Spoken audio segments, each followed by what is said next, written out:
एक हमने संत भगवान को देखा, वो बल्ब ऐसे लगा रहे थे तो चूक हो गई, तो वही किसी कनेक्शन में कहीं छू गए, मारा ऐसा झटका तो सीढ़ी गिरी, सीढ़ी से सीढ़ियों पे आकर के गिरे, उससे नीचे चबूतरे के नीचे आके गिरे, काफी चोट लग गई थी। तो दौड़ करके उनको उठाया तो उनका बड़ी कृपा, निपट गए, बड़ी कृपा, निपटा दिया प्रभु ने, बड़ी बात थोड़ी में निपटा दिया, बड़ी कृपा। मुस्कुरा रहे थे और कई जगह चोट दिखाई दे रही थी, ये संत हृदय, बड़ी कृपा, निपट गए, बड़े अपराध को छोटे में काट दिया, निपट गए, बड़ी कृपा।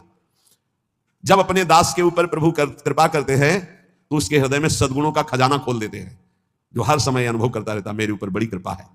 जो हर समय अपने इष्ट की कृपा का अनुभव करता रहता है तो इष्ट उसके हृदय में गुणों का खजाना खोल देता है और उसको अपने में मिला लेता है, एकता कर लेता है, अर्थात इष्टमय हो जाता है। तस्मित् तज्जने भेदा भावात्।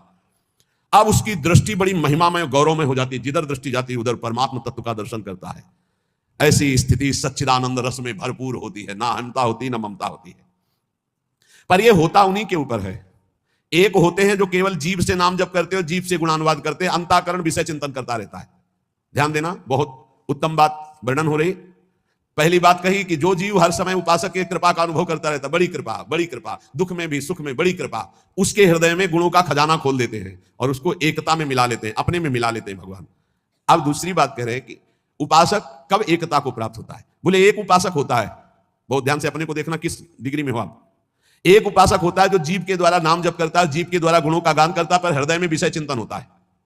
दूसरा उपासक होता है जो जीव के द्वारा नाम जप करता है, गुणानुवाद करता है, अंतःकरण भी उसी में जुड़ा हुआ होता है, ये विशेष कृपा पात्र होता है।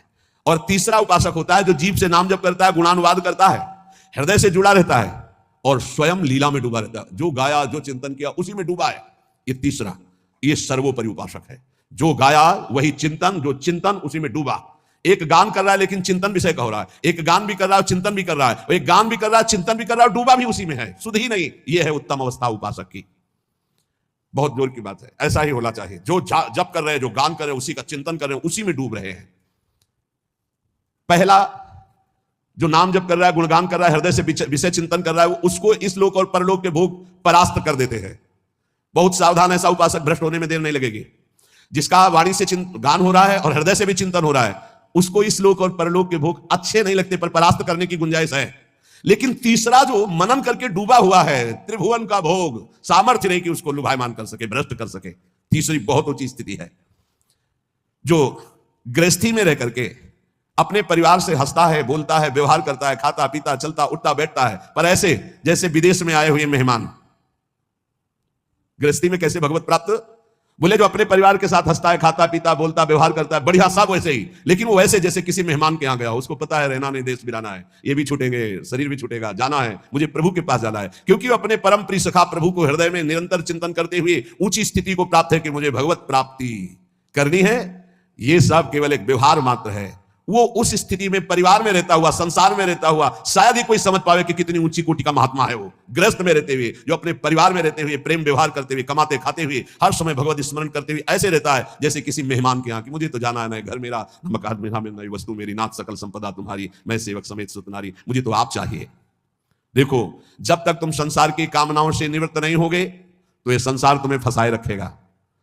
तुम्हारा सारा साधन भजन जो परलोक प्रदान करने वाला है, ये संसार नष्ट कर देगा। संसार की कामनाओं की जब तक निवृत्ति नहीं होती तब तक संसार फंसाए रखता है, और ये जितना साधन भजन बनता है सब खा जाता है संसार। तुम कहलाओगे भगत, लेकिन तुच्छ विषयों में अपने भजन को बेचने वाले भगत नहीं कहलाते। तुम जैसे तैसे अपने इंद्रिय और मन को बिखेर रखा है, इंद्रियां मन तुम्हारे भजन को नष्ट कर रही है। अत्यंत तुच्छ असत जड़ दुख रूप भोगों में वो मूर्ख अपने भजन को छीन कर देता है, भजन को बर्बाद कर देता है। इसलिए इस संसार की लौकिक वस्तुओं को जो तुम्हें प्राप्त है भगवद अर्पित करके प्रसाद रूप भोगो, और निर्मल परमानंद की प्राप्ति के लिए कोई इच्छा मत करो, अपने भजन को बचा के रखो। ये पदार्थ आदि तो भगवान अपने आप तुम्हारी व्यवस्था करेंगे, तुम भजन से भगवान की प्राप्ति की चाह करो। जो इस बात को स्वीकार कर लेते हैं उनके अंदर एक नई कामना जागृत होती है कि कुछ लोग तो ये जान जाएं कि मैं भजन करता हूं। ये बहुत जोर की इच्छा होती है। हमें और कुछ भोग नहीं चाहिए, इतना तो है कि लोग ये हमारा सम्मान कह के करें कि बड़ा भजनानंदी है, बड़ा त्यागी है, बहुत अच्छा है, गृहस्थी में रहते हुए महात्मा या विरक्ति होते हुए कितना बढ़िया महात्मा है। ये कान सुनने के लिए लालायित रहते हैं। लोग मेरी योग्यता को जाने कि मैं कितना अच्छा हूं, ऐसी इच्छा जो करता है तो इच्छा करते ही वो परम पद का अधिकार खो देता है। समझ लो, लोगों में जानकारी फैलाने की इच्छा मतलब संसार में सतबुद्धि मतलब प्रतिष्ठा कीर्ति की चाह मतलब भगवत प्राप्ति की योग्यता खो देना।